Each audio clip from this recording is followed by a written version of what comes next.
మన్నా ప్రార్థనను చూసిన ప్రతిరోజు ప్రతిసారి అయ్యా దేవుని మందస్సము బంగారు రేకుతో తాపబడింది, దానిలో విలువైనటువంటివి, శ్రేష్టమైనటువంటివి, పరిశుద్ధమైనటువంటి కొన్ని వస్తువులు ఉన్నాయి. ఆ వస్తువులలో మొదటిమైనది మన్నా పాత్ర. దీనికి దేనికి గుర్తో తెలుసా? కృతజ్ఞతా హృదయానికి గుర్తిది. కృతజ్ఞతా హృదయానికి గుర్తు.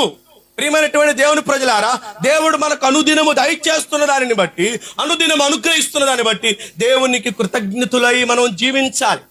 కృతజ్ఞత జీవితాన్ని మనం కలిగి ఉండాలి. కృతజ్ఞత లేని వారు హీనులు వారు. కృతజ్ఞత లేని జీవితం జీవించేవారు దేవునికి ఇష్టం లేనటువంటి వారు. నీ జీవితంలో, నీ బ్రతుకులో దేవుడు నీకు దయచేస్తున్న ప్రతిదాన్ని బట్టి కృతజ్ఞత కలిగి ఉన్నావా లేదా పరిశీలన చేసుకోవాలి. కీర్తన భాగం మనం చూద్దాం, చూడండి.